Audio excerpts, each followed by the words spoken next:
Welcome to episode 22 of the Conquest podcast, Just Roll Ones. I'm your host, Aaron, and I'm joined, as always, with our other host, James. Hey, mate. Happy New Year. Happy New Year. Yeah, fantastic. I haven't seen you since last year. I know. It's one of those jokes that is just going to get old very quickly. One of the benefits of teaching students on a 1-year course is I can make the same joke every year. It's brilliant. Also, topical for us is I've also managed to not buy any new models yet this year. A whole year bought no new models in 2025. So, great. Yeah, there's a meme we share around in our group, and it's like they're really smug, like they're really smug Leonardo DiCaprio. Oh, yeah. From Rango, and it's like it's that, and it's like I don't mean to be smug, but I haven't bought any miniatures at all this year. Yeah. What was what I saw the other day? I sent it to my wife, and it was like it's like a post, and it's like my New Year's resolution is to not buy any new models until I finished all the ones I've got. And then underneath, it's a community note that you get on Twitter, and it's like this post includes false information. Yes. Yeah, I'm in this post and I don't like it. Though I did have a parcel arrive with some Berserks in. Look at that. Nice. So, but nice. I didn't buy them this year, so it doesn't count. Okay. All I've bought this year is slippers. That's it. Fair. No, well, I same. I've got 2 Quattle on the way. Nice. But they were bought last year, so I'm still, it's all fine. It's all fine. Yeah. One person I shared that with in another group was pointing out, saying, but I got paid on the 31st of December, so I bought all of my models that day. I've also bought 3 kilograms of honey, and I'm currently looking out for where to buy a gallon of apple juice. So if anyone knows in the UK where I can buy a good quality gallon of apple juice, I'd like to hear. Right. I mean that's probably an interesting delivery. It's probably an interesting delivery, man. Yeah. A box of plastic miniatures, honey, a fuck ton of honey, and apple juice. I don't know if I told you this before. So I said before, I've been making mead. Yeah. And so in our kitchen, it was just all out on the side. My wife puts up with a lot. Right? I've got loads of Warhammer or wargaming stuff and a big mead thing, which I tidied up over the Christmas holiday. But we had some got people coming to fix our washing machine, and he was like, see, your husband likes to drink. And she was like, not really, actually. He just kind of makes it. And then we have cupboards full of mead. And I was like, yeah, I probably should drink more if I'm going to be making so much alcohol. Every guest that comes around, you need to emphasise you're not an alcoholic. Well, no, exactly. But I've honestly, at the moment, I've got 3 gallons of mead on the go being made, and I've probably got another, 4 or 5 bottles left in the cupboard. When am I going to drink this? Bring some down to UKGE. UKGE or next. Yeah. Oh, London GT. I'll bring plenty because I should have a lot. A lot done. Yeah. Nice. That's fantastic. So, yeah. Have you got any New Year's resolutions? I haven't, to be honest. Not because I'm one of those people that set them and then never really keep to them. So this time I thought I'd just avoid the disappointment. Yeah. and just I guess the New Year resolution is just do everything I'm doing at the moment just a little bit better. Yeah. Yeah. So I've been really vague with it this year. Yeah. No, that's good. How about you? I mean, I'm going to try and get a fully painted 2,000 point Conquest Army. That's my aim this year. If I do that, I'll be happy. Nice. With that. Win the lottery as well. That would be a good one too. Oh yeah, that'd be nice. Yeah, that's always the New Year resolution. Get rich. Awesome. So what we thought we'd do today is we thought we would go over kind of start of 2025, where all the factions kind of stand. Not necessarily in terms of how competitive they are, though we will probably touch on that as well. But just really, what are the main archetypes of lists each of the factions can play? Yeah. How many of them do work? There's a few that the archetype should exist, but maybe it's not great at the moment. Maybe because the models aren't out. Maybe because it's not particularly what's the word? What's a good corporate word? Synergistic. I don't know.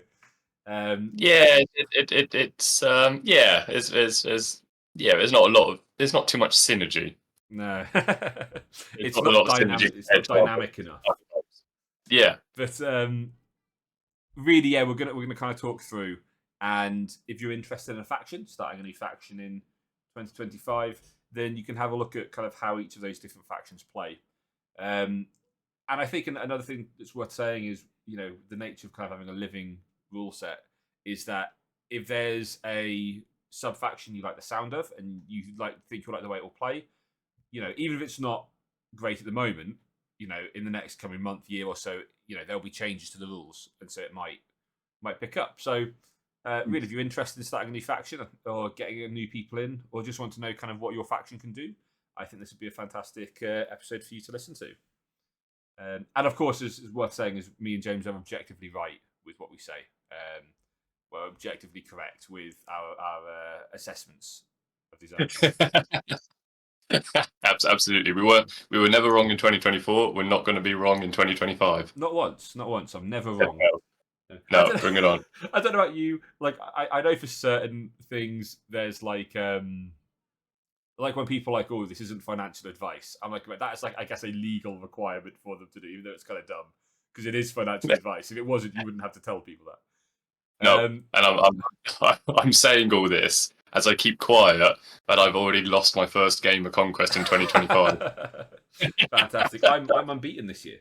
Well, I've not played. I've not played. Better than I. And in fact, my first game this year is going to be of Warcrow. So, nice. Though I do enjoy telling people in my local area that I am actually unbeaten in 40k in 10th edition, and I have only played in two. I've only played in 2 combat patrol tournaments, and I won both of them. And I was like, I'm the best 40k player ever. Only even know. Exactly. Mate, retire on it. No, I am 100%. But like when you're watching things and people they put like a little disclaimer on, they're like, "Oh, this is just my opinion." I'm like, obviously, it's just your opinion. Yeah, I think that's just... So screw it. We're right. Right? And if anyone disagrees, they're wrong. Okay. In my opinion, we're right. Exactly. We are objectively correct. Exactly. So, for this auspicious occasion, I've made a PowerPoint presentation. Yay! So we can make a start here. So I'm hopefully going to have these kind of kept in order. I guess the Parabellum order, though I think I might have got Nords and Dwegum the wrong way around. I don't know. Why? But I'll try and put some timestamps below. It's okay. We're still right. We're still right. Okay. Parabellum is wrong. Right? If we say you can run a Drake in Nords, you can run a Drake in Nords. So the first ones we're going to be looking at is going to be the 100 Kingdoms. The brave men with sticks. And I think just to start off with, maybe just a note on how they actually play. So 100 Kingdoms is a faction. And feel free to jump in with what you think as well. But I think there's the 3 kind of main things of the faction. If you want to play 100 Kingdoms, would be they do a really good combined arms kind of army. Yeah. You're looking at melee and ranged. They're very versatile. So each of the units generally is fairly specialized, but because they have such a large roster, you can really kind of tailor your list for the kind of meta the game you're going into. And finally, cavalry charges. I think 100 Kingdoms are, of course, the epitome of cavalry charges in Conquest. Okay. Yeah. So yeah, I mean, is there anything? How would you kind of describe 100 Kingdoms? I mean, I was going to say, like, you can almost play them however you want. Mm-hmm. It's almost like the options are limitless with it. You definitely got the main ones there, like combined arms, so like a mixture of, let's say, ranged and infantry with some good cavalry stuff. They're very, very versatile. Mm-hmm. Like they're very much, they're very much like the typical human faction of like proper jack of all trades and master of none, Mm-hmm. which is definitely not a bad thing. And yeah, you got epic cavalry as well. There's another element to it as well. Is you can get a surprisingly large number of models on the table with 100k. Mm-hmm. Yeah. You know, you can get they've got and they're not necessarily bad either. You know, men at arms with the veteran. You know, you got a very cheap defense 4 Mm-hmm. block that you stick a character in isn't really going to go anywhere Yeah. that quick. You can really I don't want to say like spam or anything, but you can put a lot on the table. Mm-hmm. That can normally like surprise your opponent a bit, or you can go very elite. You know, Steel Legion is very good. You got the orders, Yeah. so you can really not only about like changing, not only about like different types, but also like do you want to go more mediocre but have a lot of troops, or do you want to go very elite? Mm-hmm. Yeah. Yeah, I think that's it. And I think that, I mean, a lot of people I'm sure be familiar with the 100 Kingdoms, and I think they've maybe, not competitively, but they've suffered in the list design department, I guess, over kind of version 2 so far. You know, the Ashen Dawn, they've had to see a chiropractor. They are tired of carrying the faction on their back since Yeah. version 2. So an awful lot of 100 Kingdoms lists you'll have seen will have been using a lot of Ashen Dawn. And I love the models for Ashen Dawn. Ashen Dawn are one of the models I hated when I saw the original concept of it. But as soon as I saw the actual models in person, really grew on me. I really do love them. But Yeah, no, even I've always liked them. They that the what is it, the horse armor, particularly like the head armor. yeah, I That's love always the like very armor. but yeah. But yeah, and I think that even now though there are other ways you can play 100 Kingdoms. My favorite is a list I think which has been called Heavy Hog, which is 3 big blocks, like you were saying, of I think it's 2 blocks of Gilded Legion and a block of Household Guard. The Yeah. problem is that only a psychopath would have built like 8 or 9 boxes of Gilded Legion and Household Guard, right? Yeah. The Household Guard heads are in 3 pieces, right? Yeah. I've done 4 stands and I want to kill someone. No, it's probably important to like mention as well that it's probably it's we've already had the preview of it. 100k are having that the big rework done as well. Of course, yeah. That will probably be coming out This week, probably not yeah, probably around next week or so. Like in terms of when we're recording this, probably like in a week or so. Yeah, Yeah. and that's it. Though I think that the overall themes are going to stay the same. So, 100 Kingdoms, I think, is the best example as to why we don't necessarily want to talk about specific unit stats or anything. But we could start off, I guess, with the feudal kingdoms, as I've called them. And the feudal kingdoms is kind of characterized by kind of noble lords and partially, like James was saying, kind of cheap, mediocre infantry. You've got your men at arms, your household guard, and you've also got things like your household knights, so your cavalry to get your nice cavalry charges off. I think in this, I'm probably also going to end up having included the imperial officer and kind of the just the infantry in general for this. Did I want to say cool? I think so. Or even like the more not necessarily like bog standard, but the more like they're less specialized, but you can expect higher numbers of them. So even the knights, for instance, the household knights are probably the weakest knights there are, but you'll probably expect to see bigger blobs of them than say like Crimson Tower or something. Yeah, no, that's true. And I think that I mean, to me, really, if you in Dungeons and Dragons like playing a human fighter, this is the sub faction for you. There's obviously upgrading stuff. There's no kind of magic bells and whistles. It's humans with swords and sticks that are, Yeah. going onto the battlefield together. Yeah, pretty much.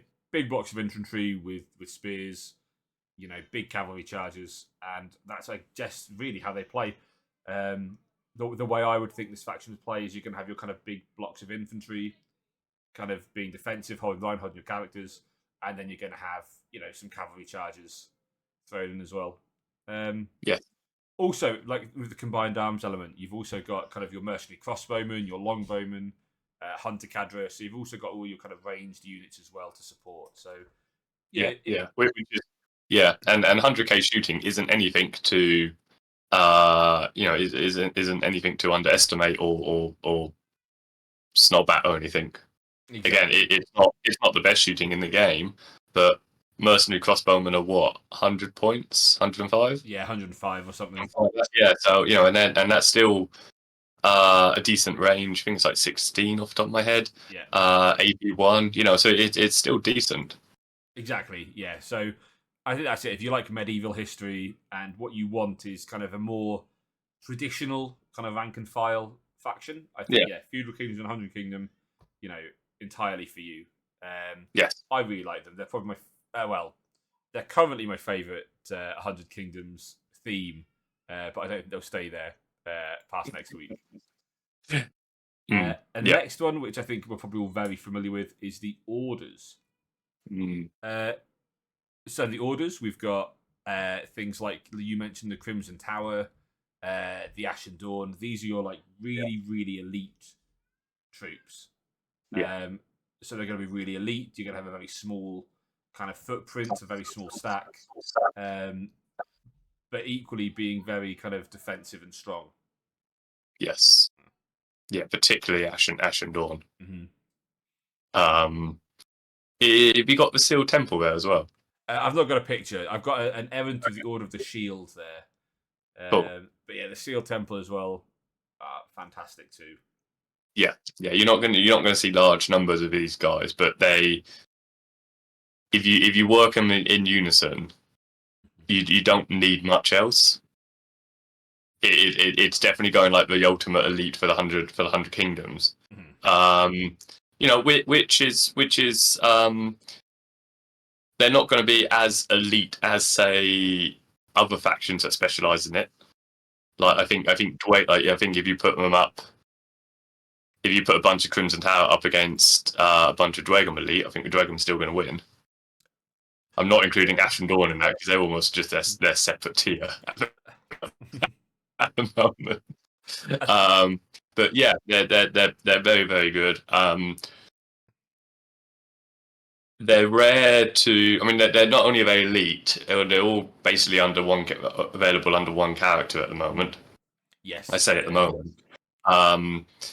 But also most of them are heavy. So, like the Ashen Dawn and the Crimson Tower are heavy. Mm-hmm.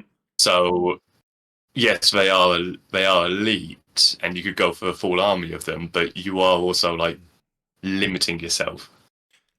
Well, yeah, and I think in let's say board control or numbers, yeah. And I think that's why the Seal Temple was so good as well, is because they're a medium. Yeah, that medium.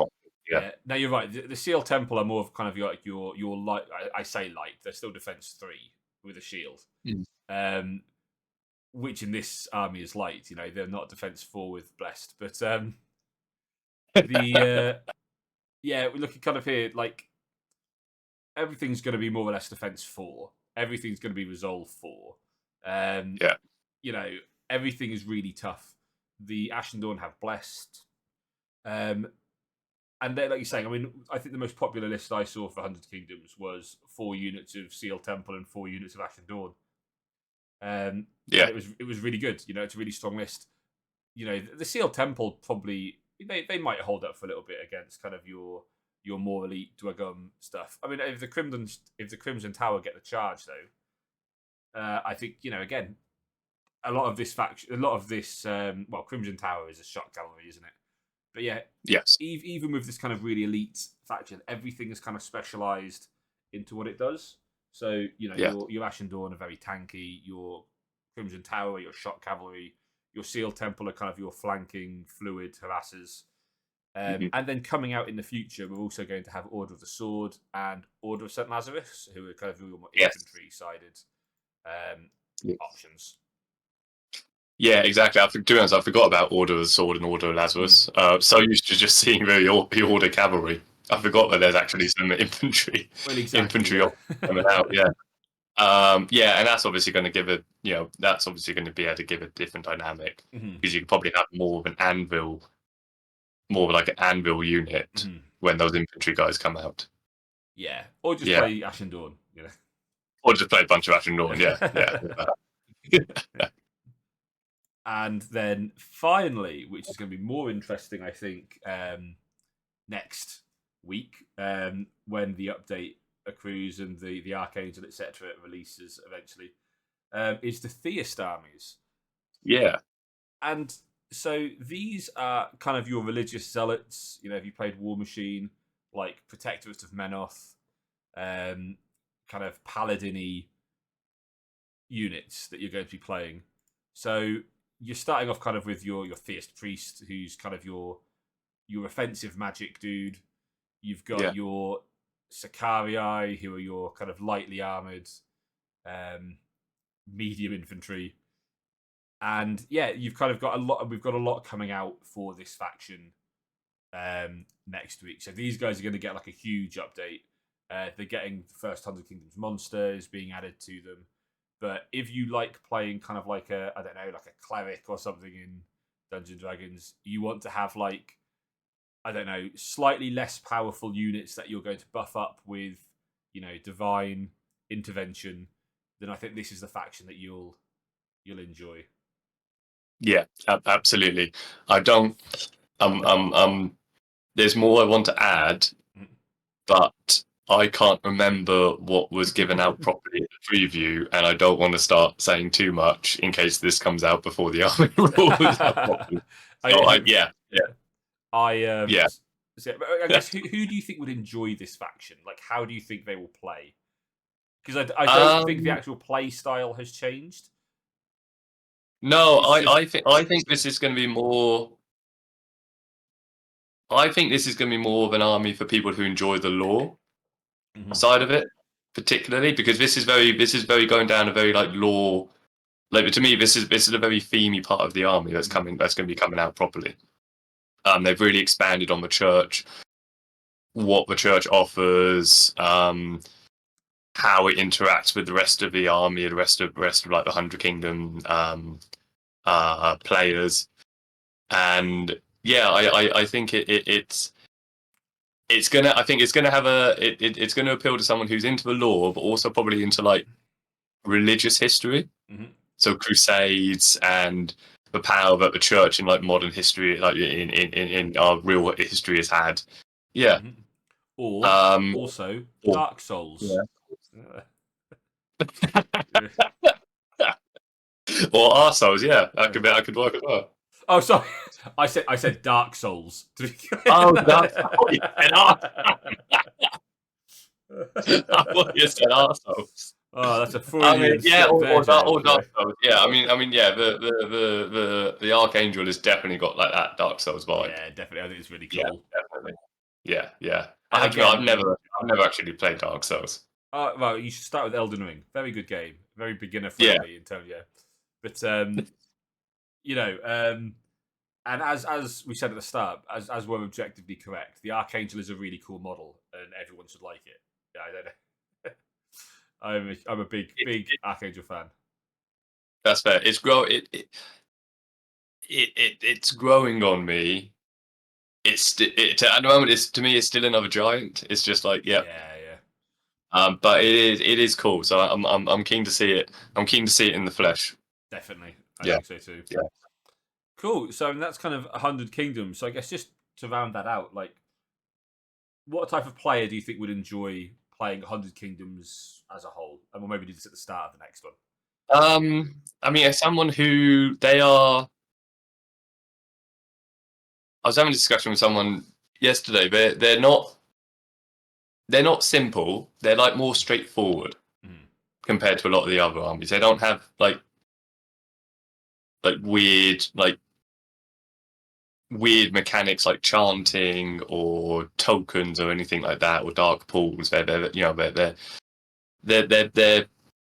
I think they appeal to a lot of people because they are the typical like human faction. You know, we have that. We it's why things like Imperial Guard, etc., all does really well. It's because we instinctively have that connection with that human race. Yeah. Because we can immediately picture ourselves as part of it and thinking, "Oh my god, what the hell is happening?" So they have like a really wide attraction anyway, and relatability. They're going to be for someone who definitely enjoys cavalry. Yeah. Like I think if a lot of people who used to play Bretonia immediately kind of tend to get drawn towards 100 Kingdoms because of the range of cavalry. It's someone who's going to enjoy cavalry. It's someone who's going to enjoy that kind of medieval, like that kind of typical medieval vibe. And I think also someone who just likes collecting models. Because you can collect a bunch of stuff, and you probably know that you're going to probably end up using all of it at some point because of the range of versatility. Yeah. No, that makes sense. I was going to say, and you know, if you like I do tear up at the Ride of the Rohirrim in Return of the King. Oh God, yeah. I don't know why. Absolutely. I was talking about this the other day. Genuinely, that scene in that movie every time makes me tear up. Right? It's very emotional. Same. It's such a good, very good. Same. I've lost count of how many times I've seen it, and I still cry at that. Yeah, honestly. So it's still the best cinematic moment I think I've ever seen. Oh yeah, huge. Yeah. Great movie. So buy 100 Kingdoms. Go watch Lord of the Rings. Summary for that one. And then we get on to the second faction, which is very different. So straight into the Spies. So when I was kind of going through this, I thought the Spies kind of characterized by synergy. You know, this is corporate elves, we're going to call them. You know, they're very synergistic. Yes. Kind of disposable infantry units. Yeah. And they're very adaptable on the table. So whereas with 100 Kingdoms previously, I think a lot of their versatility and adaptability comes in the list building. Spies, I think, are able to be very kind of adaptable on the table with their biomancers and ferromancers. So, personally, so I played Spies. I enjoy Spies, and I think the type of person who enjoys playing Spies is the type of player that wants their opponent to know that they won because they were smarter, right? So, yes, yeah. Spies, I'd say, is generally there are kind of more straightforward lists to play, but I think it's a fairly high skill faction. In that, I think it's fairly difficult to play. You need a lot of experience with it to know how things work. God, I can't tell you. It took me probably 10 games to realise that if I have two of the same unit, I can put one card after the other. And so I can do the Ferromancy, put it at the bottom, and then immediately activate the unit. 10 games, it took me so long to work that out. And it's they also do a lot of healing, so when it comes to kind of disposable infantry. Toned down a bit since version 1, but they're able to kind of heal their stuff, and that comes up a lot in the first one we're going to look at. But yeah, so what would you think? You've played against Spies quite a lot. Who do you think would enjoy playing Spies? I don't want to say sadistic. I've had interesting memories of Spies. Yeah, people who like to paint. I like to paint the same thing. That's true. So you've got a drone. If you decide to go a drone war where you've got like 19, 20 stands of it, I hope you enjoy painting the same model. People who own an airbrush. It's a weird because Spies is such a unique. It's such a unique faction in a way, and not just in Conquest, but kind of in general. They've got they really have their own unique feel. I think definitely someone who definitely likes making those synergy combos, like almost like someone who plays Yu-Gi-Oh or something. Yeah, you want to. It's not necessarily synergy in the list building, like you said. It's not necessarily synergy in the list building, but like you said, on the tabletop where you've got the different bioman seeds, you've got different fairman seeds and stuff, and you can start doing stuff with your cards, and you can start making all these really cool combos and almost like set up like little almost like traps. Mm-hmm. So someone who definitely enjoys that kind of like on the spot combo making. I was going to say, yeah, if you're if you're like a Magic player, this is very much like a combo faction. You know, you're stacking up the different effects in order to kind of get a more powerful unit or more powerful activation. Yeah, absolutely. Yeah, it's and again, I think because they've got some pretty unique models and some pretty awesome ones that have come out, like the siege, the siege breaker and stuff. Again, someone who likes collecting large, weird monsters, I think is going to enjoy this faction as well. Yeah, no, that makes sense. Yeah. And yeah, through the magic of post production, I'm going to add in some pictures for me and James. It's going to be just a white screen. So, the three kind of sub factions, or that I thought you found, where the first one was Underspies, which is my personal favourite. So the Underspies, you can be led by a Ferromancer. You're kind of like the down and outs. You're the male workers. That sounds awful. I'm sorry if you're a male worker. That's not meant to be an insult. I've just watched Elf over Christmas time. You're the the bottom of the spire. You're running drones. You're running brute drones. You're running Strix, and everything gains regen 4.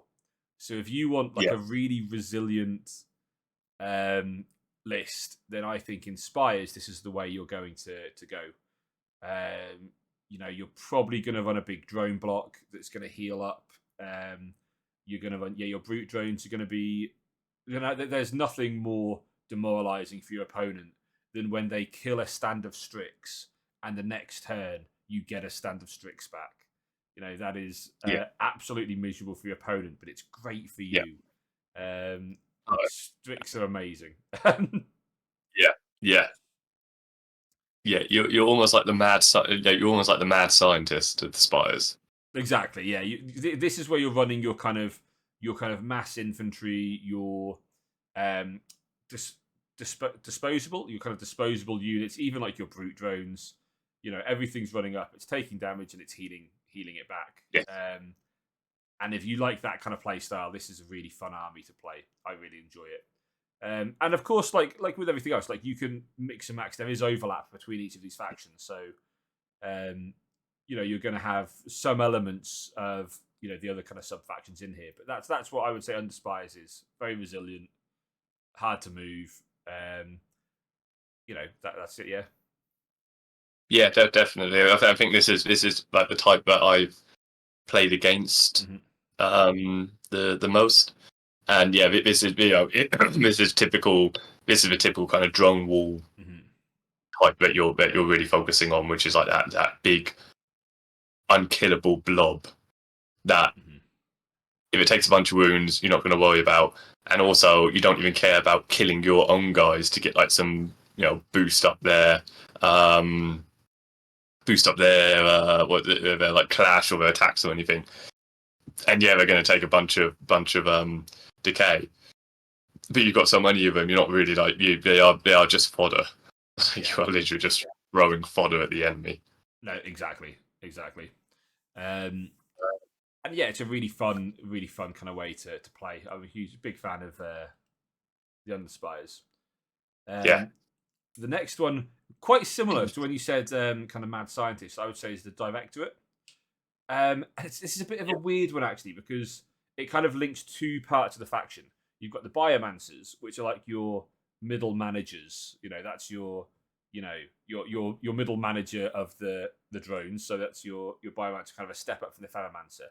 And you've also got your high clone executors, which kind of lead the clones in this area. So you've got your, I don't want to say elite, but your slightly more elite Spies troops in your clones.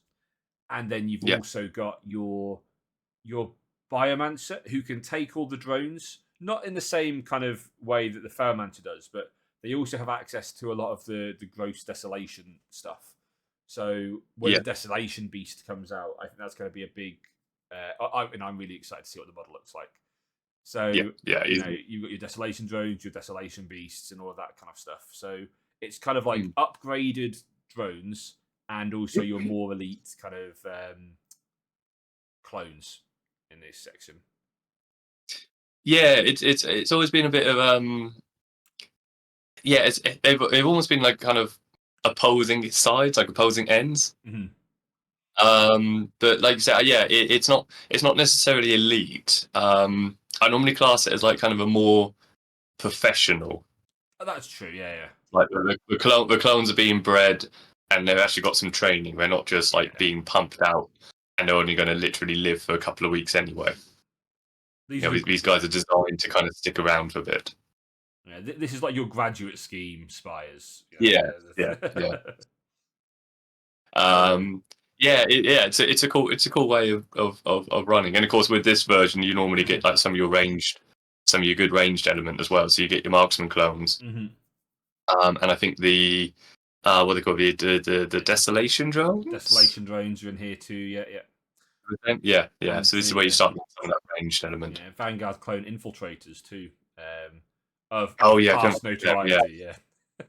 Yeah. So that's kind of what you get in Directorate, and really similar to before. This is I would say like the really high synergy part of the faction. So you've got your Ferromancers, which are probably going to be in there too. Your Biomancers are throwing out Biomancies. And the army rule allows you to target units that are in zones, even if they're not within the kind of range of the Biomancy, but also gives you some special ones, one of them being that lights can score. So it just gives you a very different play style. So your drones, your Strix, etc., are then able to score if they're targeted by this Biomancy. Yeah. And then, I guess finally, we've also got for Spies. Oh, sorry. Highborn, kind of the avatar lists.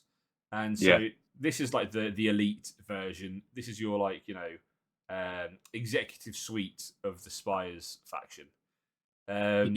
So, this is going to be characterized by kind of expensive, very, high value units like the Avatara, like the Centaur Avatara, and newly as well, like the Leonin Avatara, which I think have added a huge kind of new dynamic to this faction. So you've got really good ranged output now, alongside your Avatara, who are genuinely really good models. The other thing is that the Highborn is still able to take the Incarnate Sentinels, which just gives you like a really good punching block. So these are like high defense, high damage output units.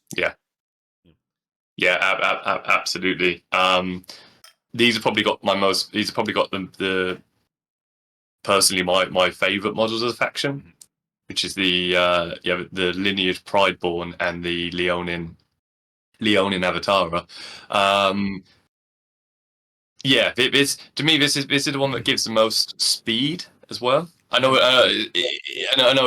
you got Strix for the Fairmans and everything else, but like overall, this is when you tend to get like your more cavalry elements of it. Yeah. So the Leonin, and the Centaur Avatara, they're not just kind of like hit hard or shoot hard. They're mobile. They're pretty agile as well. They're pretty mobile as well. It's like I said, it's the rich kids. So I think I think in the lore the Avatara, they're not even actually real. They're like piloted drones. Yeah, they're like mech suits.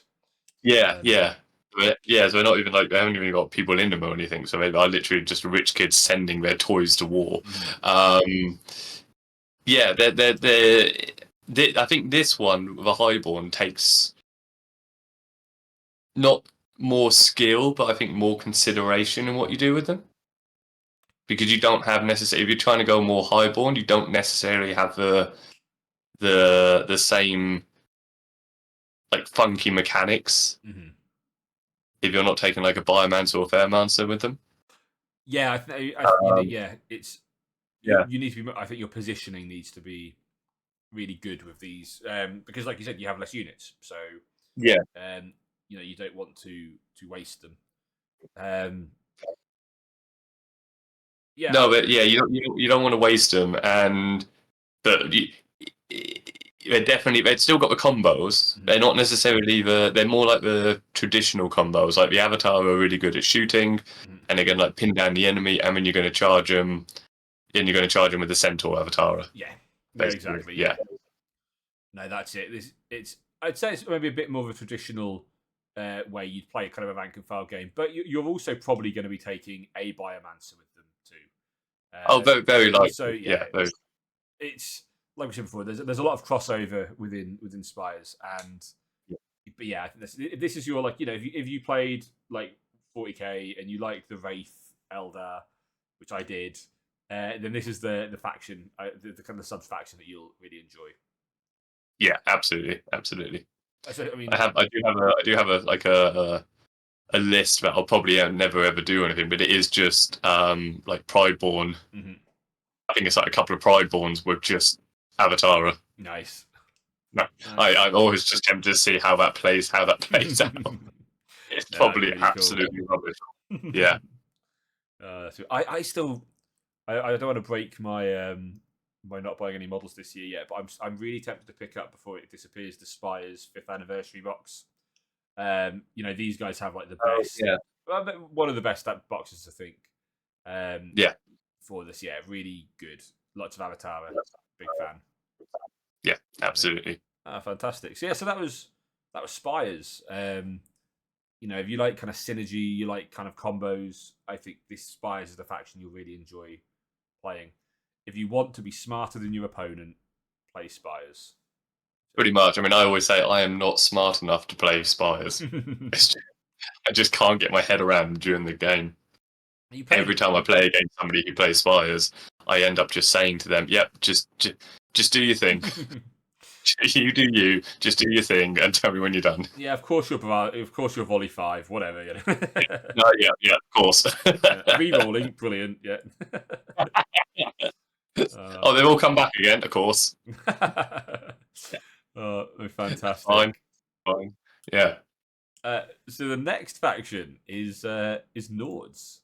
yeah, Big Nords fan. Love Nords. yeah, yeah. Um, I think everyone likes Nords in some way. yeah, and it cuts off on our screen here. I've moved this over a little bit. Ooh, I know I can't. It's going to move in it. This is one of my favourite pieces of art I think that Parabellum have. It's awesome. Yeah, it's yeah, awesome. it's really cool. And I think Nords is characterised by very strong lights and also light scoring. I'm a very strong proponent that Nords should be the only faction of light scoring units. It fits thematically with their army. Yeah, And now since their update, they're a very aggressive playstyle. You are taking up board space. You're trying to fight for position very early on. You're doing charges now, and usually they're probably going to have lots of units. So I don't know if it's like a spam faction, but this is kind of like an MSU kind of going wide faction. yeah, You know, in general, that's how I would characterize Nords playing.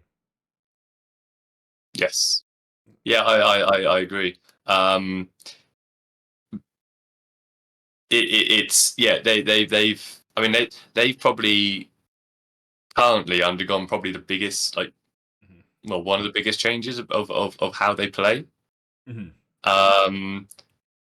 Because you used to collect Nords and play Nords because you wanted to like just run it. No, think that oh yeah, Vikings run ahead and hit things, but they never played like that.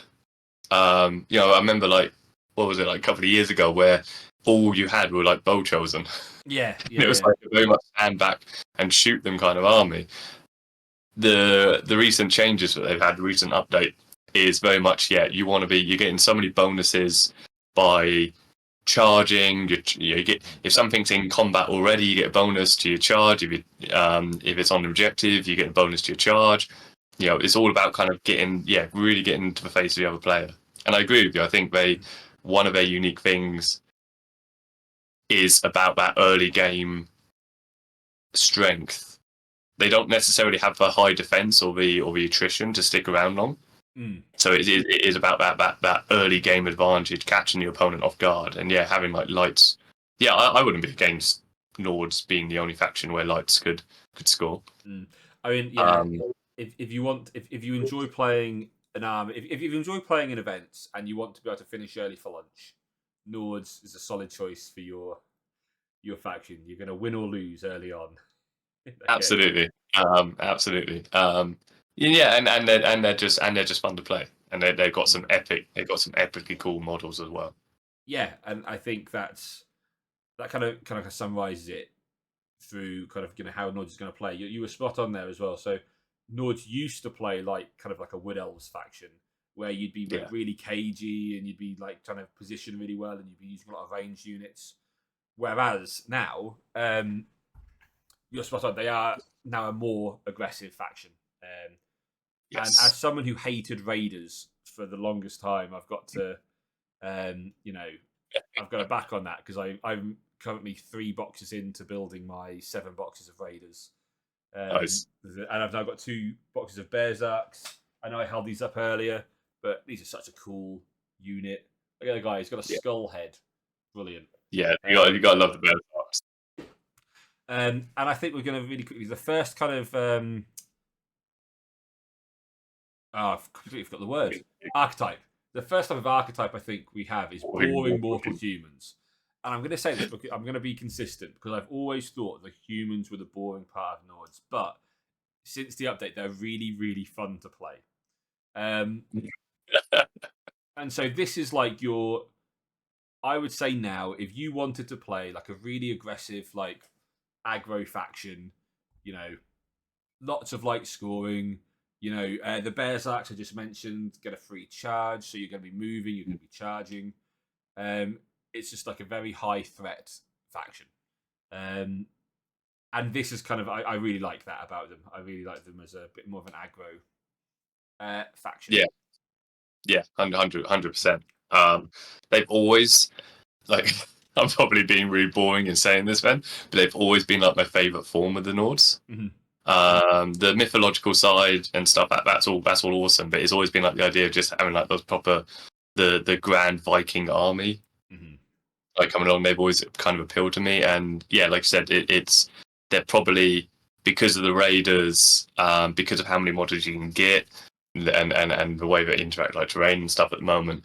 Yeah, they're probably one of the strongest ways of playing them right now is just going like almost like an all mortal army. Yeah, I think it's a really, really strong list.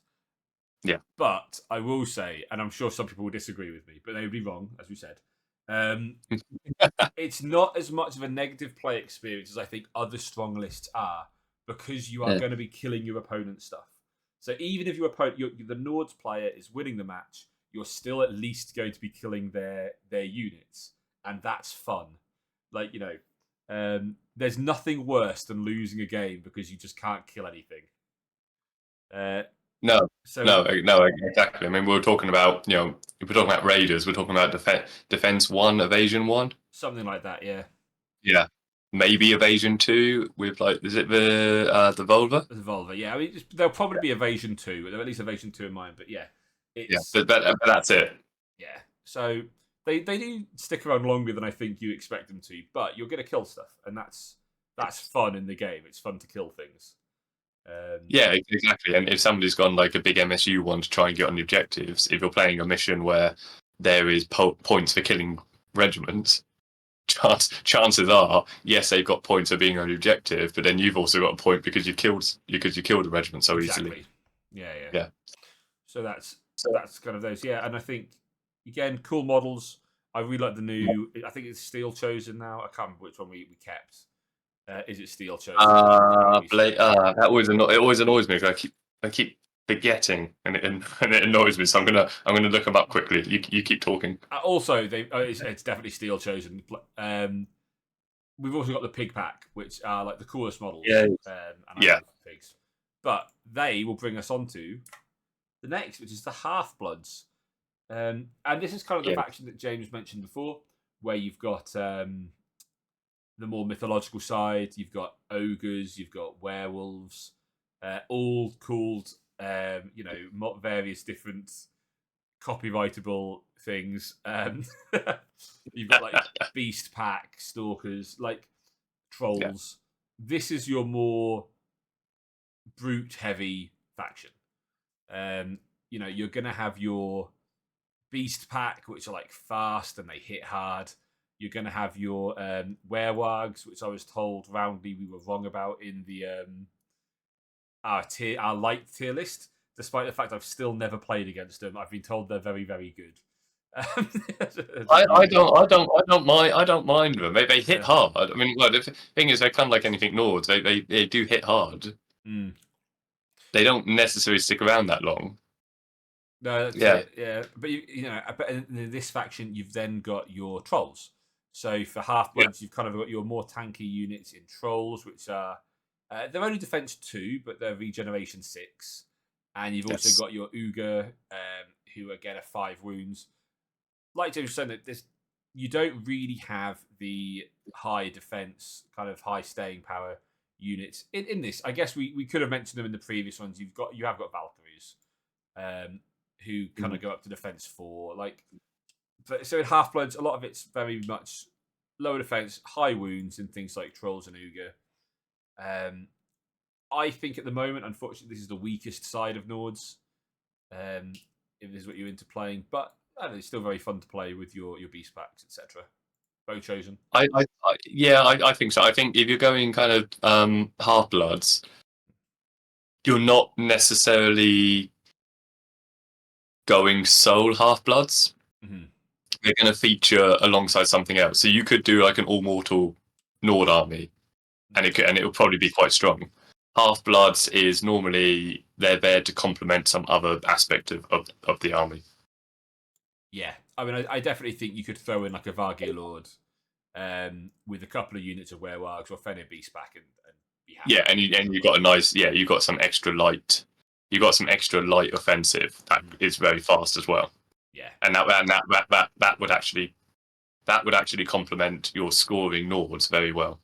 Yes, you're scoring raiders. Yeah. Before the opponent, before you can deal with the raiders, you've got to deal with these werewolves that are suddenly running into your face. Yeah, so it's like, if you like werewolves and trolls, these are your guys. Yeah. That'd be good. Yeah, definitely. And then the next is the newest one, which is going to be the Sidar Giants. Yes.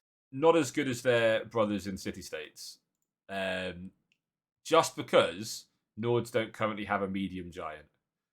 But if you want to play Sons of Bmat, right, if you want to play big stompy giants that stomp about and fight things, this is for you. It's pretty good. It's fun to play. Like I said, it struggles because it doesn't have that medium. So you probably want your... so you can fit 7 Jotnar in a list. And then with your remaining points, you probably want to put in some kind of light medium units in order to have some, some unit existing on the table before turn 3. But yes, this has always been a bit of a controversial one at the moment, isn't it? With how many giants you can have in lists. Yeah, I mean, I still want them to be their own faction. Yeah, me too. I would have preferred that as well if it was just there. Put them as their own faction. Yeah, I'll be really honest. I think it's not so bad in Nords because I don't think it's particularly strong at the moment. That could, of course, change, as we said. And I don't think it's bad. I definitely think you're going to go to an event. You go to like a local 12-man event with a Sidar Giants list. You'll have a great time. You'll do really well. Yeah. If people play Age of Sigmar, Sons of Bmat is kind of the giant, the gargantuan army, and it's very similar in the sense that it's not like, I wouldn't say it's like top tier competitive, but it's like a stat check. If you're playing in a new meta, it's going to be really obnoxious and hard to play against. If you're going to a really high, if you're going to Chaos, for instance, firstly, you're insane for flying with 7 Jotnar. But also, like, you'll probably win a few games, don't get me wrong. But it's not that like top level list, but really good fun. And if what you want to do is get a load of beautiful models and stop them on the table, these guys are fantastic. You know, I'm a huge fan of the list. To be honest, I really want to pick some up at some point. Yeah. No, absolutely, and yeah, the Sea, I mean, yeah, the Sea Giant is a gorgeous model. Oh, it is, and it's really fun. It's a really fun list to play. I will complain more when we get to city states. Yeah. Awesome. So yeah, Nords. I mean, I guess if you like Vikings, this is the faction for you. Like if you really liked Ragnar Lothbrok, these are your guys. Yeah, you like the Ragnar Lothbrok and boring humans. Yep, apparently, according to Aaron, this is for you. These are less boring humans, I guess, than the 100 Kingdoms boring humans. These are maybe the second most boring humans that we have. Yeah. But then we have Crypto Dwarves, or Yay. Dwegum. And so Dwegum here are, again, really... I really like Dwegum. They've got a really strong ranged kind of presence. They've got really strong ranged firepower. They're very resilient. You're going to find high defenses with hardened and high resolve. The big one.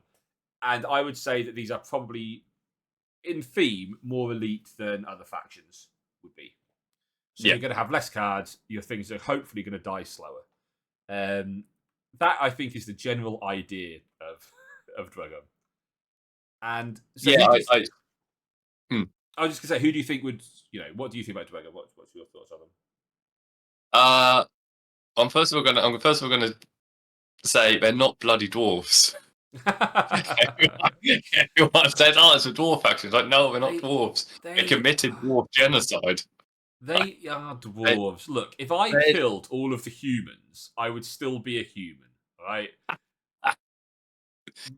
But they weren't. They were like completely different to dwarves originally as well.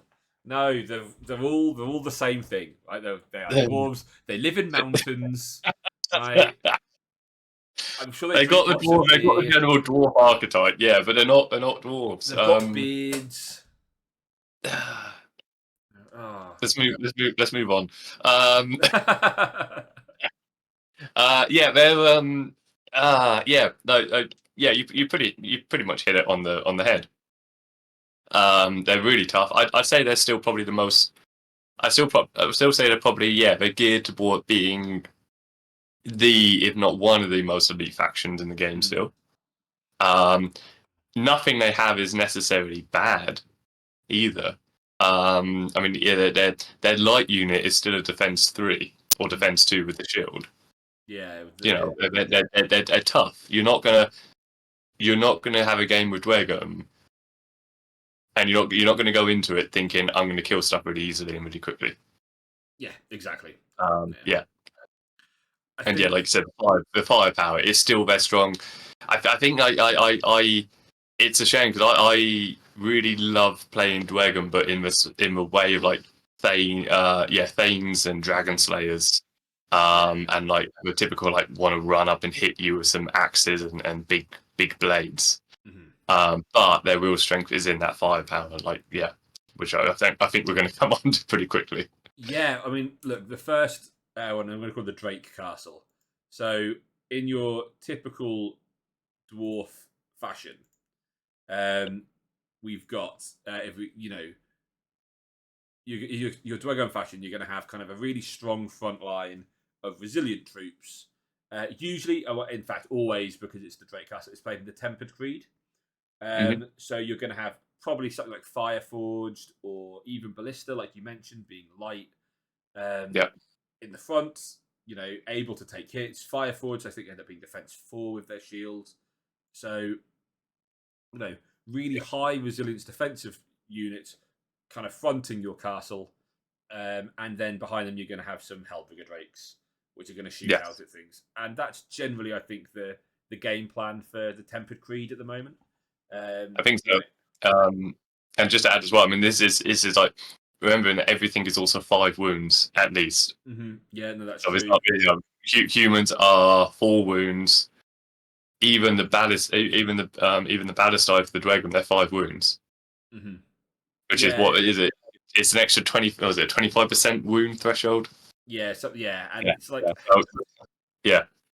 And you get two basically warbands, which I still think is one of the best warbands in the game, where you're taking the Tempered Sorcerer, you're taking Fire Forward, then you're taking a Drake, and you can play Fire or Magma. So there are differences you can put into it, but you kind of get a third warband you can put in that you can kind of mix it up. So you could maybe take a Steel Shaper, who likes to sit in Ballista, put him there, and beautiful new model recently from the Tempered Steel Shaper.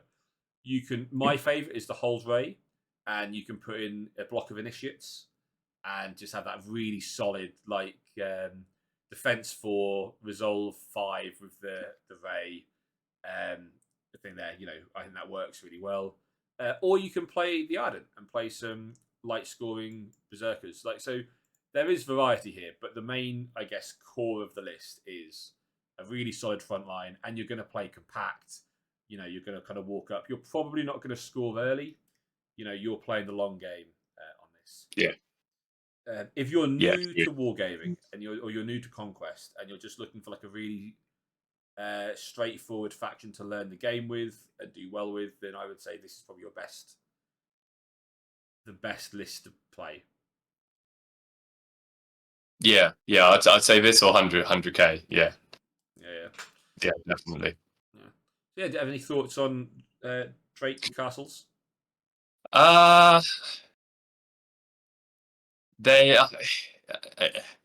again, it's agreeing with everything you've just said. It is very good. You're not gonna be spread across the board or anything. It's definitely like a medium onwards, like medium game onwards, where you're really going to start like getting the most out of them. It's it works. It works so well as well because of just the oppressive magic that they can have. With the sorcerer and those tokens as well. So because you're going Drake Castle, you're probably going with the Tempered Creed one.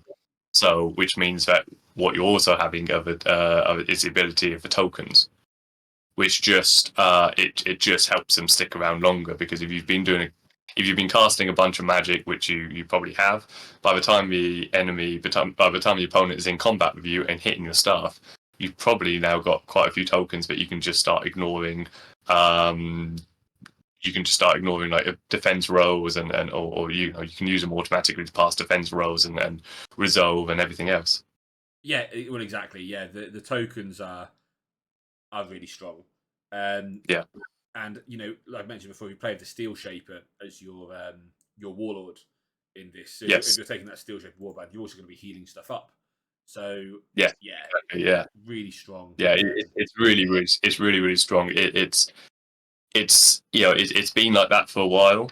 This kind of play, it's been toned down a bit. And again, Dragon have been one of those factions that have had that proper like roller coaster of being really good and then nerfed and then boost and then nerfs again. This is still going to be a really strong way to play for quite a while, I think. Yeah, no, I think so. I mean, I think this is the staple. This is the staple of the faction, I think. Yeah, easily. Yeah. And I'd say a new and for quite a while actually, that was probably the way to play Dragon. The other kind of sub factions weren't particularly strong. The Tempered Creed is just very, very good. So it's a really solid way to play the faction. And the next one I've called kind of Ardent Aggro, which is my kind of one here. Like, you can now play a list which is kind of more revolving around the Ardent playstyle. So you have an Ardent Kravara and what? Yeah, an Ardent Kravara. Caraway. Caraway, yeah, Not a real word. Worcestershire sauce. Exactly. Now I know now I know how the Americans feel trying to say English place names. And they're going to be running things like Flame Berserkers, and wardens. So you're playing a lot more aggressive infantry. You know, your flame berserkers are able to score with the ardent. They're going to be a little bit, just that little bit faster with the army rule. You're probably in this list taking, you know, I'm sure you'll be happy, a hold ray, running him forward with. I'm going to butcher another name.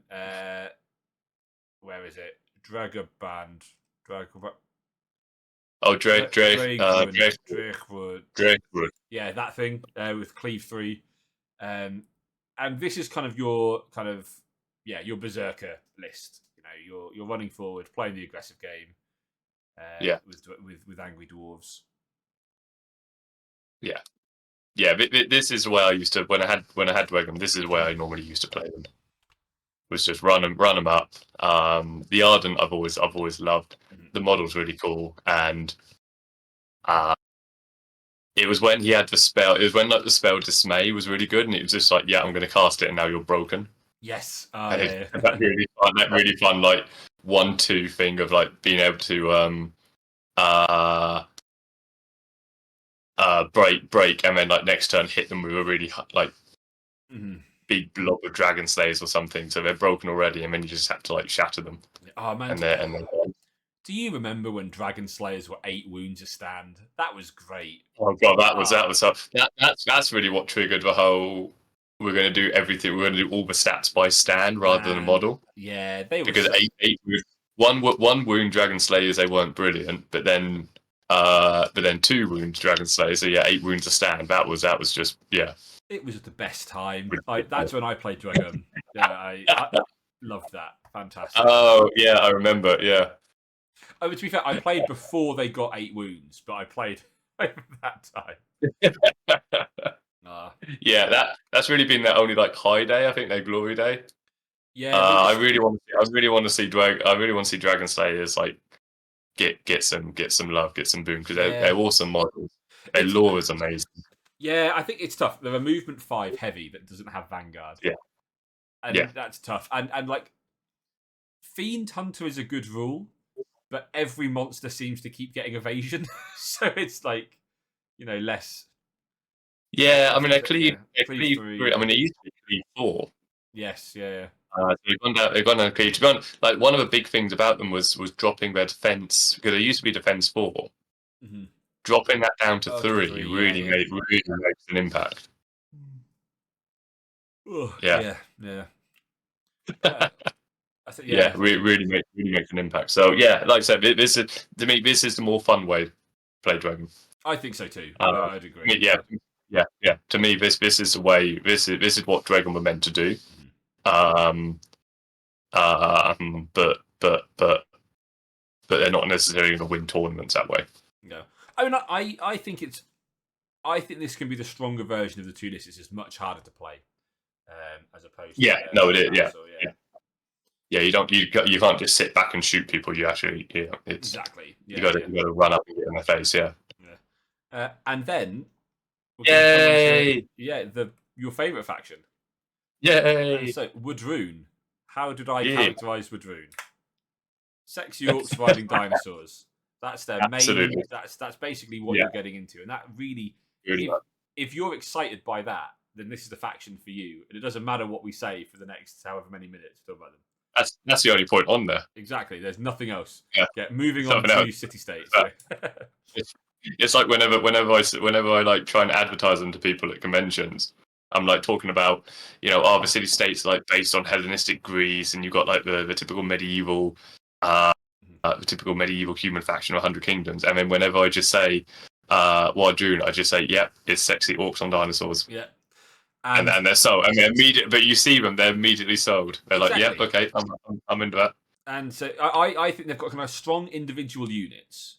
So we've got that's in my head, including chants in there. So once they've chanted, you kind of get strong individual activations, and you have strong infantry and strong monsters. I think in this faction. Though I'm going to let you talk about Woodrune. James, who would enjoy playing Woodrune? If you've ever had like an interest in dinosaurs as a kid, and you want to be able to like put a big epic dinosaur on the table and make dinosaur noises and chart and do the tune to Jurassic Park, this is the faction. This is for you. The orc side, I really like it. It's not just simply about dino faction. I really like the orc side of it as well. But yeah, it's a pretty complicated army though as well. There's there is a lot of not necessarily like synergy, but if you also like an army like where you are having to continuously plan ahead. Mm-hmm. Like you're halfway through one turn, but you're already thinking about what you need to be doing in the next turn because of like potentially with chanting.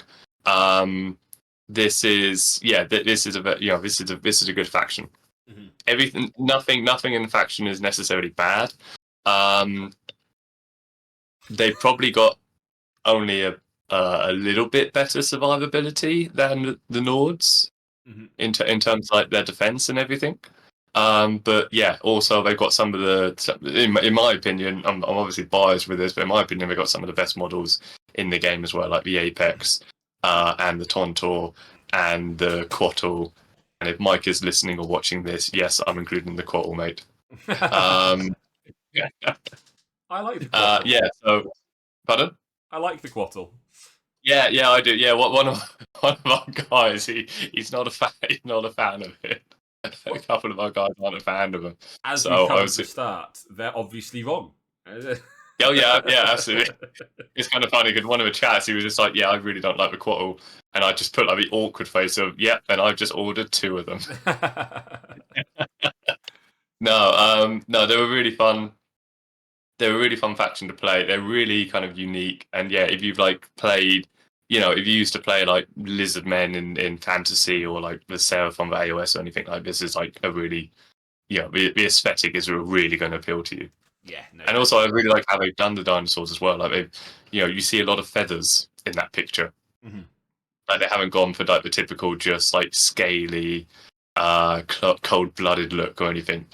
They've gone for like more like I want to say like loosely paleontologically. I can't say that word. Paleontologically? Loosely on paleontology, but with that obviously that fantasy element thrown in. Yeah. Yeah, no, I think they're really cool. Like you said, yeah, they're definitely like a synergy kind of chanting faction. Yeah, I really like it. Yeah. And I think the first kind of archetype I would say I've called Dino Palace. And yeah, this is like my preferred way to play with Druid. If you like big stompy dinosaurs and nobody walking on their feet, this is the archetype for you. You can play just dinosaurs.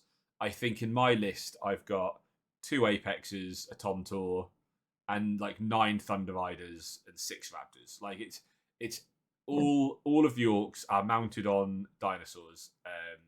And it's just really fun to play. It's a really enjoyable list. It's really fast, hits really hard, dies very quickly as well, because it's quite an elite faction. But yeah, that's my preferred way to play, is just because I think that big dinosaurs are cool. And I think especially being a Vanguard, going out and playing places, I love taking this list because it looks really impressive. That's a big one there. Yeah. No, same. Whenever I go to places, I always take at least 1 Tontor, I always take the Tontor and at least 1 Apex, even if I'm not using them, just to have them on the table because they just bring people over to look at. Yeah, exactly. Tontor is such a huge model. It always like attracts people over. Yeah, and like I said, this is a really fun list. It's there's a lot of wounds. There's a lot of wounds there, but it's wounds that can be, fairly easily depleted.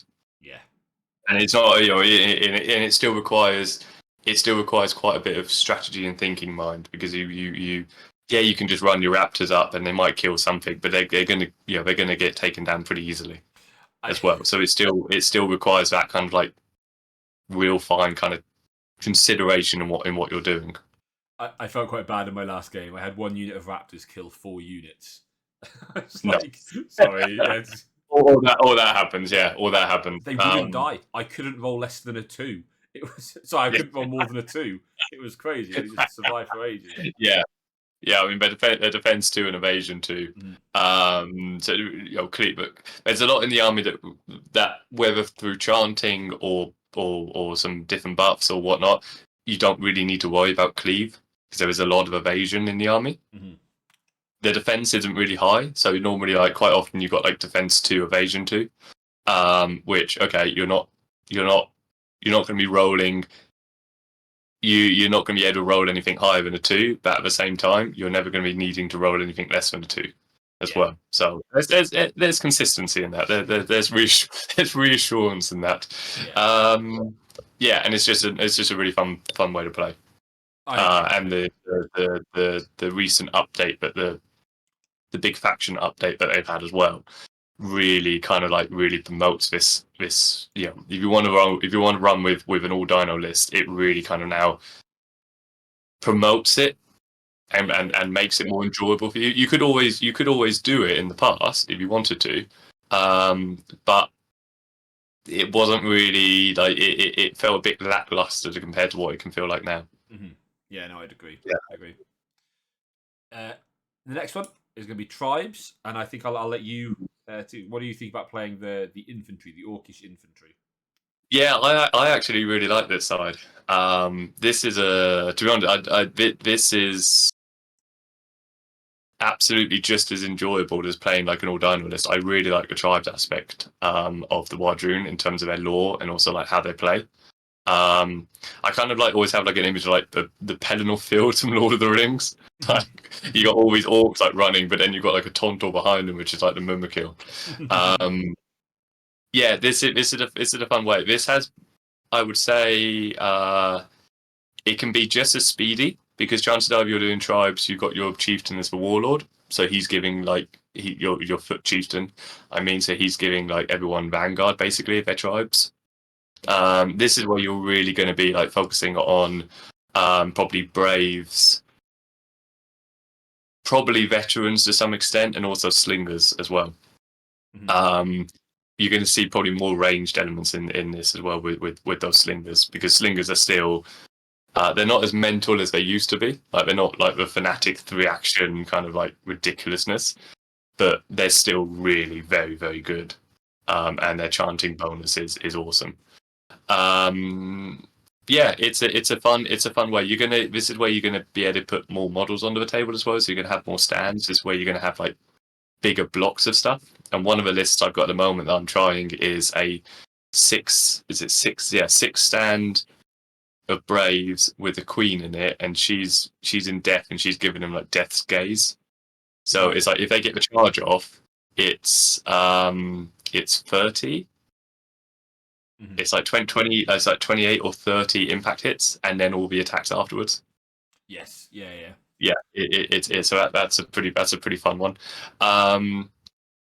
The tribes is it's not necessarily going to be everyone's cup of tea because you're leaning more towards the foot infantry, or you're leaning more towards like infantry and maybe brutes with the warbread than you are typically dinosaurs, because they don't really interact with the tribe rules bonuses that much. They have the speakers. So it's not going to like appeal to everyone, but I think this is to me this is probably the strongest way to play them at the moment, but only just. I'd agree, and that might be my personal. That may just be my personal preference with them. No, I agree. I think you're right. So yeah, look, if you like, I guess like Green Tide, masses of kind of orc infantry. This is like I say, the way for you. If you like slingers, tribes maybe the way for you. Absolutely. They also move quite quickly because the chieftain gives everyone vanguard, I believe, doesn't he? Yeah, the vanguard they give him. So your infantry are moving. Your slingers could be moving 19 inches. Yeah. On turn 1, and that's already setting up a really nice reinforcement line. They've got 18 inch as well, so they are effectively you're covering most of the board. In turn 1, they're pretty much going to be able to shoot whatever comes on. if and even like typical infantry, they're going to be coming on 16 inches. Yeah. Pretty much. So yeah, it's a very fast foot army. There are I think people know there are changes with Vanguard coming out now. If not, please don't shoot me, Leo.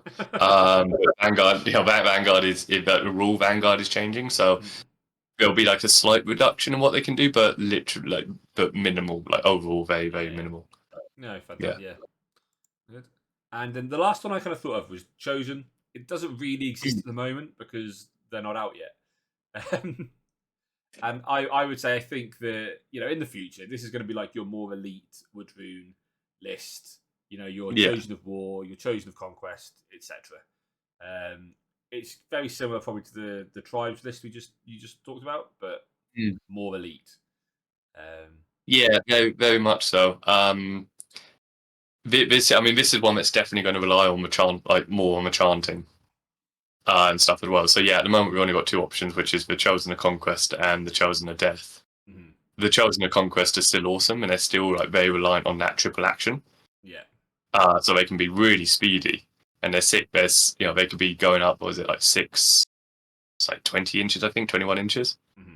So yeah, they're going to be like they're going to be like proper fast when they come on. But yeah, like I said, it's not really. If you're taking chosen units, it's to complement one of those two other options, like either the tribes or the speakers. They're not really that much of a force at the moment. Hopefully, they will be when like famine and war come out as well. Yeah. Yeah. No, I'd agree. That's it. Yeah, they're just missing out on a lot of the units at the moment. For that to happen. Yeah. That makes sense. But overall, best faction. Yeah, the coolest faction. And next, we've got the Old Dominion. Yeah. So these are your undead kind of. I don't want to say Roman. I think that's the easiest way to describe them. They're kind of are. Yeah, they're like the undead like late antiquity Byzantine Romans. Yeah. That's it. And the way I've kind of characterized this faction is. I left combined arms in, but I'm going to stick with it and pretend it was meant to be there. They're very resilient, so like a really resilient faction. And they get stronger as the game progresses. So the longer the game runs, the stronger the Old Dominion get. Yeah. They also the big one for their resilience is they don't have resolve, which means that they're very forgiving for new players. If you're positioning badly. You are able to, kind of make up for it with not dying, essentially. And the first kind of archetype I had for them was basically the Legions and Ghosts. So I've kind of put 2 down for Old Dominion, and this is, I think, the most common way you see them. It's going to be heroes with legionaries and some of the Kerries or the undead stuff as well. It was hard to split them into 2. Like we did in some of the other factions, I think that the legionary stuff just mixes very well with the undead kind of ghosts and bone golems, etc. Yes. So you've played against this quite a bit. So like, how would you kind of describe this? How would this faction play?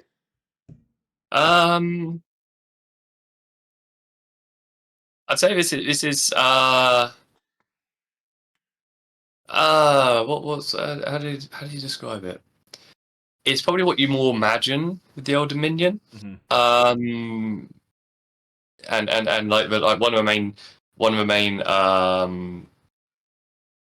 identifications of them are things like the legionaries, the Praetorian Guard, the Varangian Guard, those kind of stuff. This is very much in that side. This is if you want to take like an undead legion of old, basically. So this very much appeals to like Roman, anyone who's into like old Roman history, late antiquity Roman history, like myself. This is probably like how you're gonna want to play them.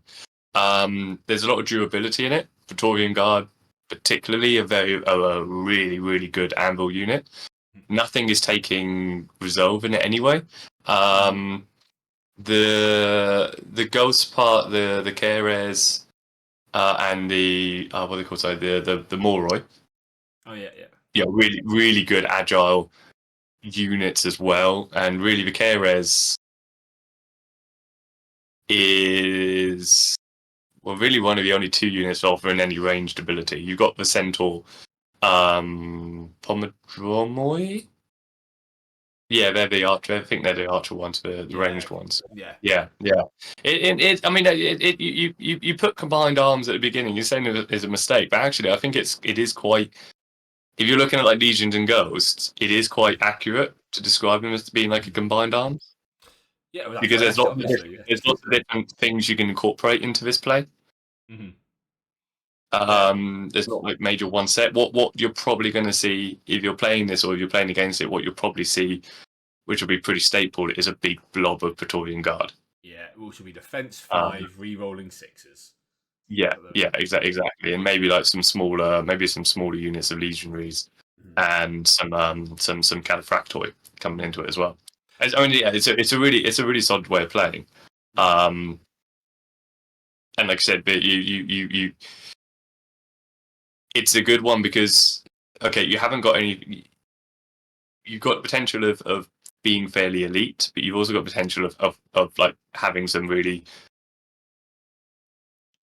not that expensive and easy to kill or easy to die units, which is kind of what you want because when they die, that's only benefiting you, and it's then going to make your bigger, more impressive units even more impressive and even more like imposing.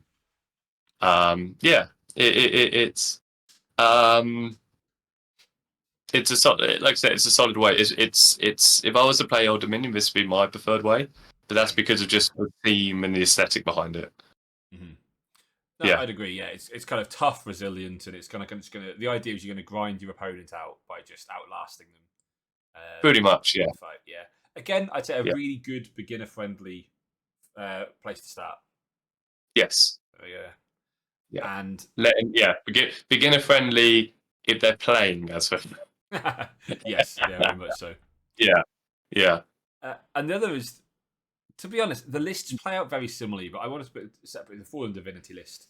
If you want to play with a big, scary angel demon, kind of as your centerpiece for the faction, the Fallen Divinity is really good fun. It warps how you play the list because rather than powering up your units, you're powering up this Fallen Divinity, which is kind of powering forwards. And basically knocking out your the rest of your army isn't getting stronger, but your Fallen Divinity is getting really, really strong. There's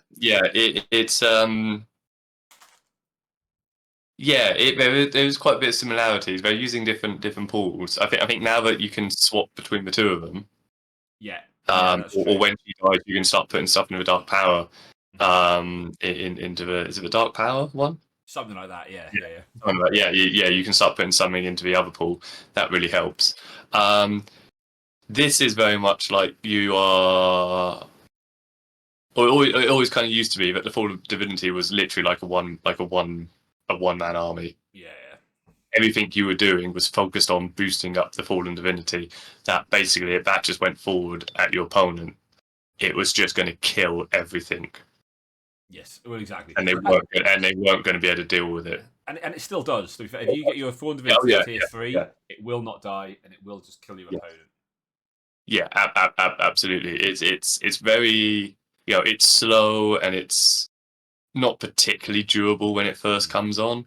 And really, that's for your opponent. That's really the only chance to try and kill it. Because as soon as it starts hitting tier 2, and I kind of just have like flashbacks to the game I had with Josh at LGT, and just managed to kill it like 1 point off it going to tier 3. If it had gone to tier 3, that would have just No, exactly. Yeah, and they heal up when they go up tiers too. But this is it. If you like having kind of like a central like hero hammer, like a central model, this is a really fun way to play Conquest and Old Dominion as well. Yeah, definitely. Okay. Cool. Do you need to take a? Do you need to hop off now? I can stay probably until 1, so I've still got half an hour. I reckon we can get through them. Cool. Yeah, I reckon we can get through them. Let's go. Sorry, late factions. We're going to go through you. We are now on city states. City states. Who likes city states? So, I've put down for city states large infantry blocks. You know, if you like playing large infantry, you like 300. You know, this is for you. Generally, they'll take a charge and then retaliate. You know, and then finally it has chariots, which I can't stress enough is very important for the faction. Yes. City states, I would say, for the longest time, were the weakest faction, and then chariots released, and suddenly they are not the weakest faction. They're very, very strong. And that's because chariots basically plug a hole that the faction had that need. Not to say that chariots are overpowered, but chariots provide a little bit of range output, which the faction really needed, and also gives them a really cheap scoring, like mobile scoring unit. Chariots are great. I think what you said there, like them, the chariots just being like a good mobile unit. For the army, and also just like the changes that I think the Thorokites had. And like some of the changes in ability to being able to score with lights and everything. No, that's it. And I think the first kind of archetype is going to be the shield wall. So this is where if you want to play your big blocks of hoplites, I've been told phalangites are good. So your big block of phalangites, spearmen. Now clockwork hoplites. This is, I think, what you're going to be looking for. You know, if you want to play that kind of 300 inspired army where you just got a big wall of guys with shields and spears, and you laugh as your opponent charges into you, and you just fight them off. This is, I think, the way you're going to play them, and I think it's probably the most common way that people play city states. You know, I think this is the most common list you'll see from them. I think so. It's definitely the most iconic. Iconic way, and the models are gorgeous, and who doesn't want to be who doesn't want to play a polemarch with a big unit of hoplites and just be like 300 it's so good. lying on the hill kind of thing. The phalangites are they've always been like my preference. But they've always been. It used to be that you didn't bother taking any phalangite over hoplites, but now they've actually, I think, they're becoming like more of a preference to me. They're Clash 3 now. Clash 3, they got some extra attacks. They're not bad. They're not bad. This is typically going to be this is going to be like a pretty more like traditional way of like Greek hoplite fighting kind of thing. So you're going to have that big blob of hoplites. You may have one or two of them maybe, and you're going to have basically that's going to be like your proper anvil, and then you're going to have maybe some minotaurs. Or something that's good at flanking. Hit and designed to like run around and hit things in the flank. I think that's it. This is very much your hammer and anvil faction. In that sense. Definitely. Next one. Skirmish. I couldn't think of a cooler name for it. When we get to like lists in an episode and naming, I'll give them cooler names. But the next one's this is my preferred way of playing city states is with the kind of the fluid formation infantry. So rather than using hoplites and phalangites, you're using Argama and Thorokites. So you're coming on. Usually, you're going to be taking the Ariastark with, it used to be expert scouts. You're taking an Ariastark with expert scouts, giving things Vanguard. Thorokites picked up Vanguard in the update as well. So you're basically coming on fast, very similar to the Nords we talked about before. You're coming on fast, you're taking up space, you're slightly more durable generally than the Nords list is. But you can back that up with things like the Talos as well. So, in this case, you're a bit more skirmishy. Your units that you're playing all have fluid formation, which is a fantastic rule. And so you're kind of able to get off these really long bomb charges on your opponent. and Mhm. you're also able to charge some kind of funny angles that you think maybe they wouldn't be able to reach. And yeah, Yeah. that's a really good fun way to play if you like a more aggressive play style, but you also want to play your Greeks. Then that's definitely the way I would recommend it. And then just back it up Yeah. with like a Talos to sit on zones. Yeah. Yeah. Yeah. Very much so. I don't think I have anything to add to that. I think you've done a good job on that one. No, I think that's it. And I think that contrasts to the two big ways you can either play the really defensive kind of face tanky hoplite faction, or you can play the more aggressive tactical, I think, skirmish one. Or if you're a terrible person, you can play the Sidar. Yeah, the other side of version. Yeah, it's not a Sidar, it's a Promethean. My bad. But yeah, you can play a Promethean, and the problem here is that it's really, really good. Yeah. So it's exactly the same kind of idea as when we talked about in Nords. You know, if you want to play big stompy monsters who are going to kind of walk forward and get on zones and fight things, like this is good and it's fun. The problem is the Promethean is a giant that is medium.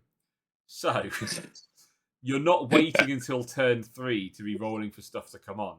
You know, you're probably going to be running some Thorakites or whatever to score early. As that, you know, you can score with that one light unit with an upgrade.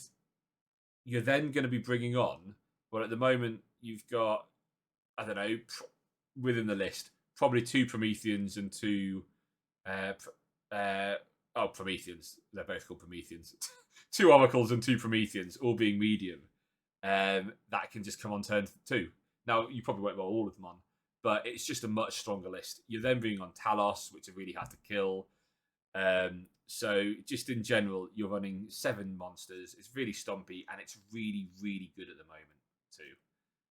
It's a really strong list. As opposed to the Nords one, which I think is a bit worse because it's a bit slower. This one is very strong. Very strong. Big and stompy. Yeah, no. Yeah, definitely. I haven't played against it yet, and I know I'm not looking forward to when I do. I don't know if anybody. Really... I don't know if anybody owns 7 Jotnar in the UK, though I'm sure they do. No, I don't yet. Yet. I might put yet. I know that some people have bought a couple of extra giants, a couple of extra Jotnar. Yeah. To go with it. So yeah, it's not that you'll see it. It's not. I don't think we'll see like all Titan lists or anything yet for them. But I think we'll start seeing like a pretty a pretty formidable warband at least. Yeah, I agree. Yeah. And I think in like the other lists, you can take a Promethean Oracle with a couple of Jotnar, and it's still really, really good. I think just the 7 Jotnar list, even though I don't think it's the best city-states list, I just think it's for the average person, it's just really miserable to play into. It's one of those where it's certainly like it's one of those lists where it certainly looks really, really imposing on paper. Yeah. But I don't think you'll know. I don't think you'll know for sure until you try it out. Yes. No. Exactly. Yeah. Definitely. Oh, so yeah. Overall, like again, city states have a real variety of lists they can play. I think that's really nice. It's a really nice part of the faction. You are going to find kind of through lines that certain models, like chariots, are going to be kind of a staple for your lists, just because they really help shore up a lot of the shortcomings of the units. So, but yeah, and that's it. And I think finally we get to the Sorcerer Kings. I'd like to point out, Parabellum, you're really lacking in cool Sorcerer Kings art on the website. So I couldn't find any good picture for Sorcerer Kings. So we get this magic. I don't know. It kind of works. It looks Sorcerer Kingsy, yeah.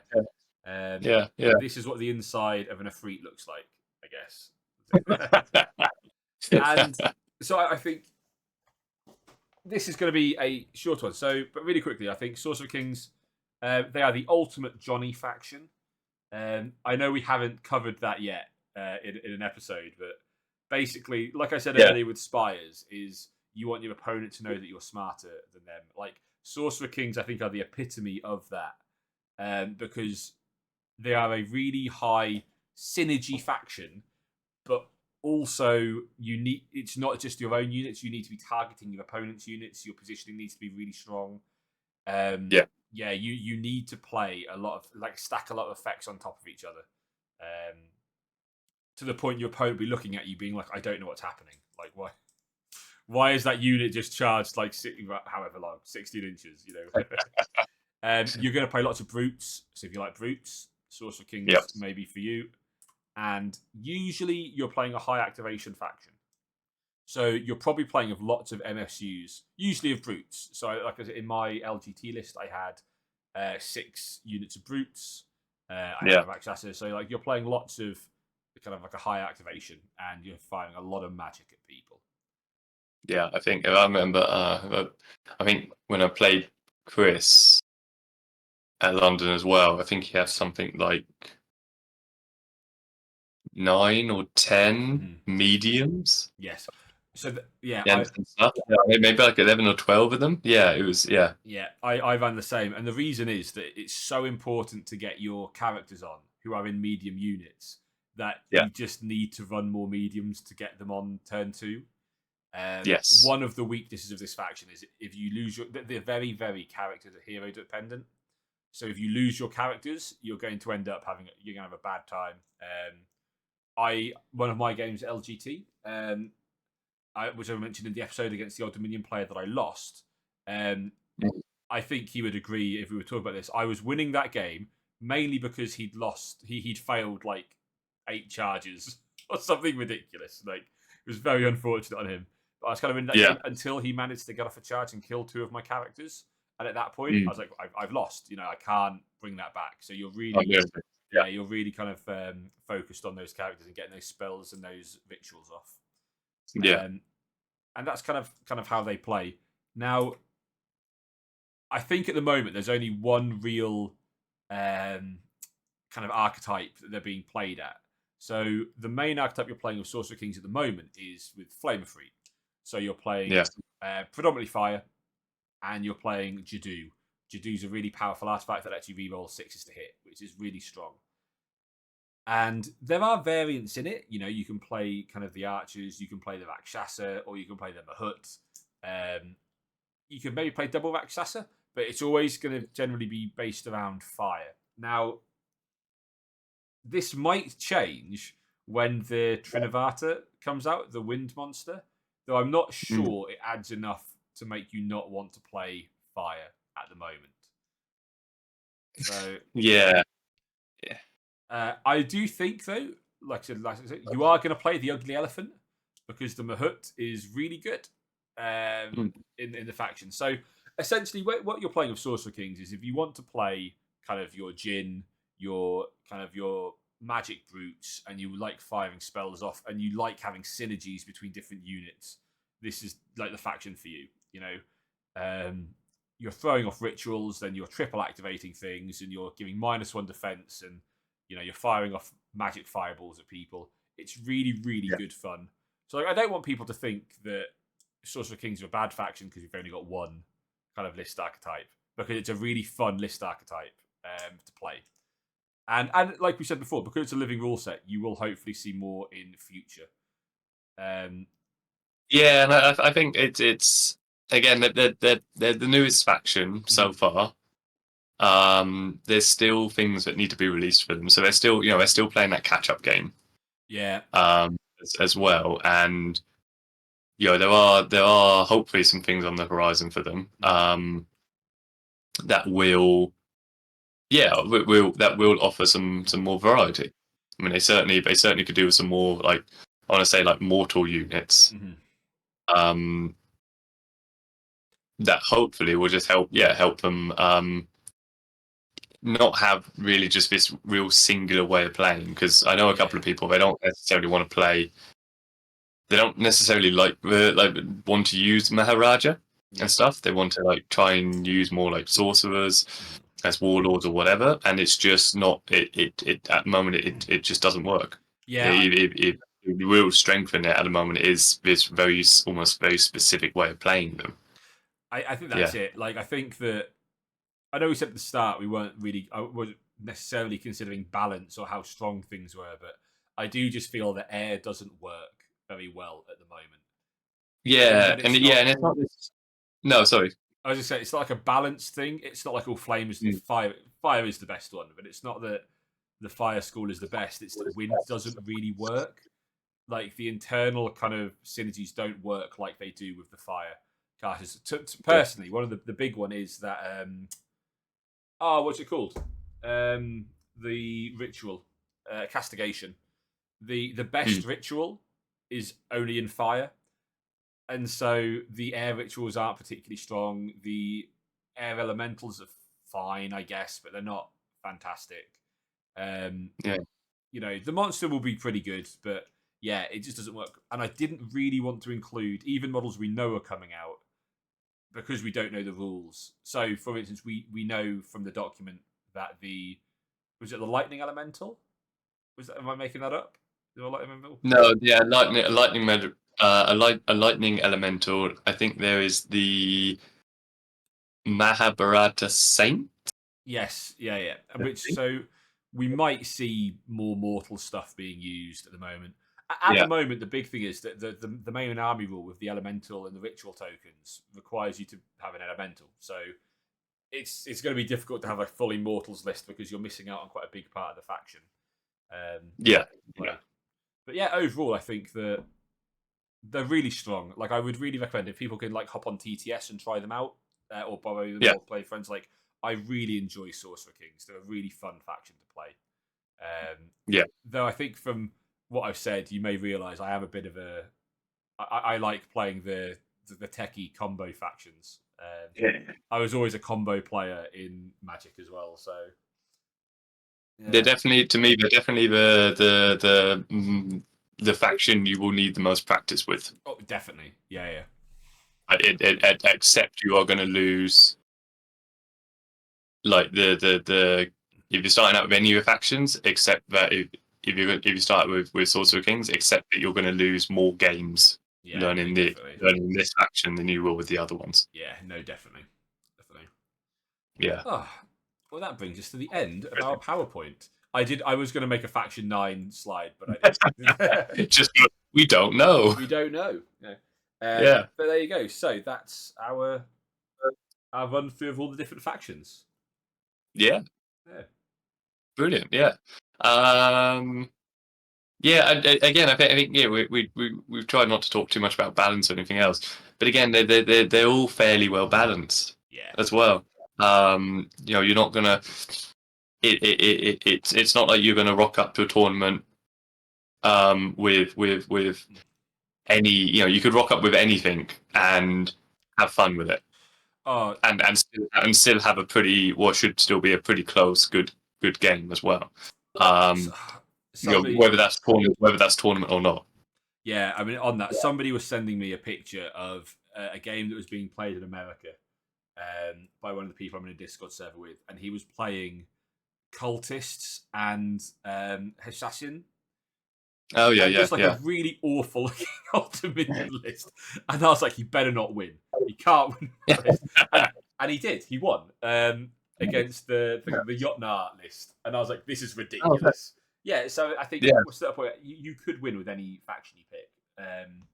It's still very much a game that promotes collect what you want. Play the faction that you like the most because of its lore, the look of the models. Collect whatever you want, and know that you're not. Nothing's really going to be on the shelf that much. Yeah. No. Exactly. Okay. There's always one or two exceptions or so, but in the overall scheme of the game, it's very much a thing of first of all, there's no point meta chasing because it's changed. It changes quite often. You're just going to end up disappointing yourself. And it very much promotes what what this hobby really should be, in that collect what you want and play with what you want. Yeah, exactly. Or just do what I do and own everything. Collect everything, yeah. God, don't do that. It's awful. Oh well. Awesome. With that, then I'm going to go play in the snow. Yeah, you're up in the Arctic at the moment. So much snow. Very excited. I'm going to go play in that. Yeah. I'm going to walk out. I know. I'm going to go ice skating. Have fun. Enjoy. Thank you. When I mean that, what I mean is, while you got snow, we've got like the same temperature, but we just have rain. Oh. Fantastic. At least you got snow. I'm just going to be slipping and sliding on the way to the shops now. Enjoy. Well, no, it's lovely to see you, and you too, mate. Speak to you again soon. And listeners. We'll probably. I mean, at the time of recording this, the happy hour is, this will be this Thursday. Yeah.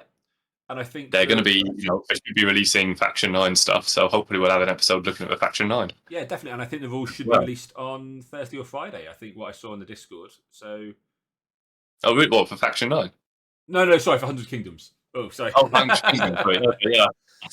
I was gonna say. No. Yeah, Faction 9. Yeah, we'll have those. Yeah. So hopefully we'll have some. Yeah, hopefully we'll probably look over the happy hour and everything, and yeah. I do the YouTube thing now. So listeners, thank you for listening. It's been a pleasure.